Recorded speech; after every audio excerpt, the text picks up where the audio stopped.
nanti setelah selesai hukuman termasuk amal dan perbuatan ya dibebaskan kembali, hidup 2 kali. Kita itu hidup 2 kali. Setelah itu di alam ruh ya bareng-bareng, cuman kan kita nggak bisa lihat. Nah, disitulah bangsa goib balas dendam terhadap manusia.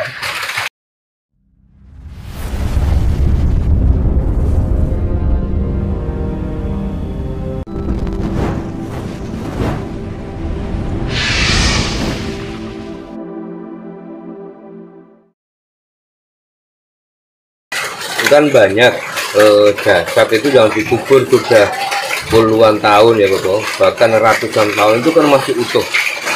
Nah, apakah itu pertanda bahwa jasad itu tidak diterima oleh bumi? Enggak juga. Zaman dulu kalau kerajaan ya diawetkan toh, jasad masih utuh.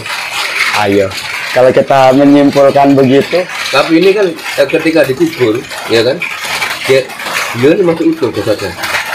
Ya terkadang wali Allah seperti itu kok, jasadnya tidak membusuk, begitu dibongkar baunya harum. Ayo, ada juga kejadian begitu, nggak bisa jadi patokan. Ya intinya menurut Bapak Hendro, jasad yang diterima oleh Tuhan, yang diterima bumi itu yang kayak apa? Apakah moksa itu merupakan kematian yang sukses? Justru itu yang ngambang ya itu, tidak ke bumi, tidak ke ini ya, terjebak di portal 3 dimensi, ruh sama jasadnya. Gimana? Portal 3 dimensi itu kan berputar, ngacak, kayak kembali ke masa lalu atau ke masa depan kan bisa. Tergantung circle alamnya kan, dia nggak bisa kendalikan, untung-untungan, bisa balik. Itu sajalah. Kecuali Gusti Allah sendiri yang menuntun, lain cerita. Antara jasad yang sudah lebur menjadi tanah dengan jasad yang dikubur ratusan tahun masih utuh, itu mana yang termasuk kematian yang sukses? Apakah yang masih utuh atau yang lebur dari sini? Sebenarnya patokannya waktu amal dan perbuatan sih lagi-lagi yang bisa menentukan itu. Amal dan perbuatan. Ya karena zaman dulu kan tradisi mengawetkan, diawetkan dengan kasih rempah-rempah kan bisa. Itu intinya. Terkadang ada seperti itu karena itu kan tradisi, budaya. Ayo sampai sekarang mayat diawetkan masih ada tuh di Medan, Sumatera. Kan ada. Tiap tahun mayat itu diturunkan, dimandikan, itu kan budaya. Tetap masih utuh kelihatan, nggak hancur. Nah, kan ada bahan pengawet, itu aja lah. Kan ada jasad itu yang dikubur, ya kan? Ada yang dilarung, betul. Dilarung. Kayak di Bali diturunkan itu nggak dikubur, nggak dibakar, tapi ditaruh di bawah pohon. Ya kan, akhirnya hancur sendiri. Nah, kalau menurut Bapak dari ketiga hal tadi, ini yang lebih sempurna itu kematian dari mana? Dibakar, dikubur, atau dibiarkan aja begitu kayak hidupnya itu? Sekarang gini, kalau kita sudah berpulang, ya mau diapain jasad ya nggak ngatur sih. Betul. Itu mau prosesnya dibakar, dilarung itu bukan urusan. Siapa tahu jasad itu masih bisa bermanfaat buat binatang yang membutuhkan kelaparan. Kan terkadang budayanya kan seperti itu. Kembali ke alam, jatuhnya kan itu. Dari alam kembali ke alam. Ya tapi kan namanya tradisi budaya, kita nggak bisa menyalahkan. Itu kan sistem ketuhanan, kepercayaan. Nggak bisa kita menyimpulkan salah dan benarnya. Itulah. Setidaknya yang kita tahu, kalau kita napas sudah terputus secara normal, lu akan dibawa sama malaikat ke lapis ke-7. Nah, disitulah pengadilan tiap agama ada. Karena Allah menurunkan wahyunya berikut kerajaannya di langit dan di bumi. Jangan lupa itu. Yaitu fungsinya. Untuk pengadilan semasa kita hidup, amal dan perbuatan. Kan di Quran juga ada kan? Allah menurunkan kerajaannya di langit dan di bumi. Ya prosesnya untuk memilih mana manusia pilihan lari ya ke langit lah. Kalau manusia biasa ya paling ya ruhnya setelah masa hukuman selesai itu hidup di dimensi ketiga ya di bumi tapi tidak nyentuh bumi kan itu. Berbaur dengan kita. Kalau kita bisa lihat goib, ya misalkan orang tua lah meninggal ya tidak kemana-mana, paling hilangnya 7 hari itu masa hukuman, tapi setelah itu baru dia ngerinti babak belur ya. Kita tanpa berdaya bisa lihat tapi tidak bisa ngobatin kan itu. Tapi kalau orang nggak paham kan jin korin ya beda. Pasukannya semasa hidup lain cerita sebenarnya. Ya itulah ketidakpahaman dan ketidaksepakatan spiritual. Hanya orang kejawen yang hafal itulah. Spiritual kejawen pasti hafal. Karena ada ajarannya tentang hidup sesudah mati. Kalau kita Islam, ruh kita lari kemana, tahu ada hitung-hitungannya kok. Ya cuma kan orang tidak belajar kitab terlarang itu yang kita terlarang namanya. Gambaran kehidupan setelah mati seperti apa sih, Bu? Ya intinya ruh kita tarik malaikat ya ditarik ke kerak bumi. Pengadilannya ada di situ. Nanti setelah selesai hukuman termasuk amal dan perbuatan ya dibebaskan kembali, hidup 2 kali. Kita itu hidup 2 kali. Setelah itu di alam ruh ya bareng-bareng, cuman kan kita nggak bisa lihat. Nah, disitulah bangsa goib balas dendam terhadap manusia. Tempatnya kan tidak punya, kecuali dia Tra punya tempat tersendiri, entah rumah atau kerajaannya sendiri ya. Tra itu tarik. Nah, itu ada istilah begitu.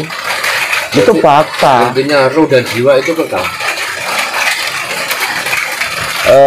Ruh sebenarnya tidak bisa kekal karena di dunia goib kerajaan musnah.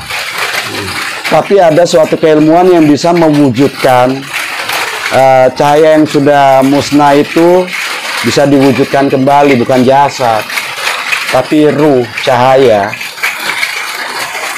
Hanya manusia yang berilmu tinggi bisa mewujudkan itu kembali yang sudah musnah. Terus yang bisa reinkarnasi itu roh apakah jiwa?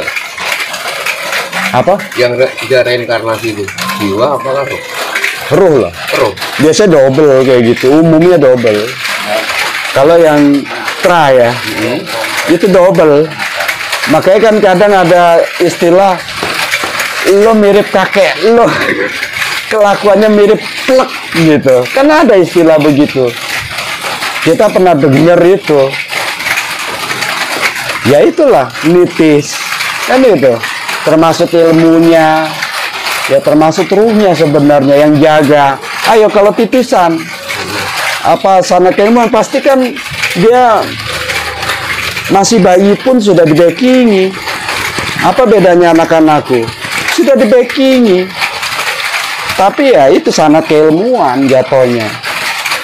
Berikut pasukan goib, emang dari alamnya begitu, bukan permintaan kita. Sudah alam yang ngatur.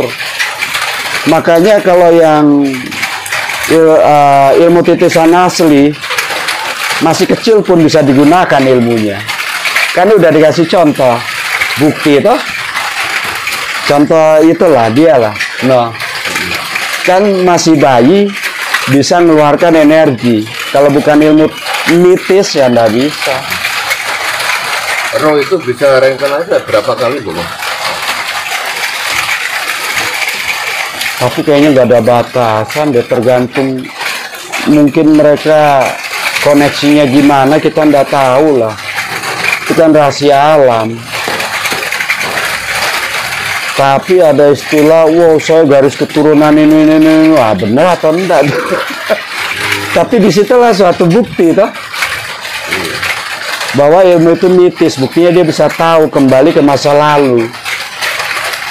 Ya kayak mencari jati diri. Ya nanti kan kita dejavu kembali ke masa lalu, mengalami, termasuk mengalami kehidupan zaman dulu di zaman modern, versinya yang berbeda. Jadi kita paham, oh dulu mbah gue ngalamin begini, tapi fitnahannya kita ngalamin sendiri kehidupan mereka di alam nyata. Kayak ya berulang takdirnya. Kita ngalamin juga. Biasanya seorang titisan akan ngalami itu kok. Kayak apa ya, mengulang mana yang belum disempurnakan ya, kita melanjutkan garis keturunannya. Kayak apa ya, amanah lah, amanah yang belum apa namanya sempurna lah, dilanjutkan sama generasi berikutnya. Ada yang seperti itu. Tadi Bobo mengatakan bahwa ketika roh itu orang yang sudah meninggal, nanti kan akan dikumpulkan, ditarik ke yang namanya langit Sapusi ya Bobo ya. Karena itu kan tempat pengadilan. Salah, banyak manusia salah. Kita asalnya dari tanah, tentu pengadilannya tanah. Kecuali dia manusia pilihan baru ke langit. Ya amal perbuatannya lah, mana yang bagus pasti ditarik. Allah sendirilah, kerajaan langit lah yang narik itu.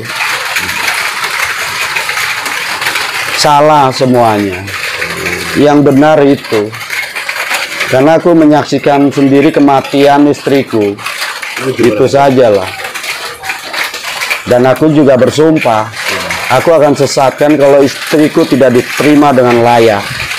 Aku nyaksiin, kalau tidak ya aku akan buat geger. Bisa diceritakan sedikit dulu terkait ini. Ya dulu dalam menjalani amanah, istriku lengah lah, terbedaya dengan silsilah orang tua lah. Akhirnya dia kena racun. Dibilangin goib nggak bisa. Nah dari situ aku baru sadar, nggak bisa main-main dengan goib yang sesungguhnya. Resikonya kematian kalau musuh.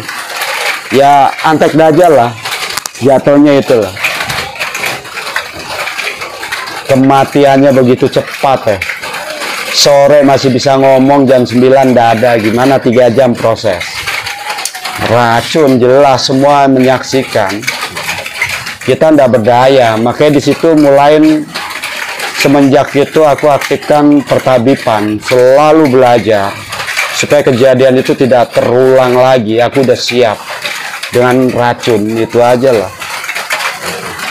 Tapi gara-gara diawali itu aku jadi kayak apa ya, apapun yang terjadi aku harus belajar, harus bisa. Alam lah yang menuntun. Ya semua kalian aku ini ya alam yang memberi. Lawang sekolah SMP bisa lulus saya bagus. Ya termasuk jamu ini Bobo ya. Iya. Dari mana aku belajar? Nggak ada yang ngajarin kok. Iya Bobo, ini jamunya lo waris Bobo ini. Ya karena bukti. Iya, waris banget ini. Kita jual bukti, tapi tetap terjangkau dengan wong cilik, dengan kualitas terbaik. Itulah. Ya makanya aku ndak kaya, lawang aku jangkau ya wong cilik. Mempertahankan harga wong cilik. Sekalipun di luar bahan naik semua, aku tetap menjaga itu. Tidak untung pun aku pabrik, tidak ada masalah. Lawang aku garap sendiri kok. Tidak bayar orang. Kalau bayar orang ya tidak bisa. Untungnya nggak jelas. Nah ini jamunya bisa dicampur kopi ya Bobo, enak sekali nih Bobo. Ya bisa lah. Kalau untuk kesehatan apa penyakit ringan ya bisa. Campur kopi sama buat bolot rokok, wah enak ini Bobo, nyaman. Oke, cukup Bu. Oke, Makasih Rahayu. waktunya, Rahayu. Oke.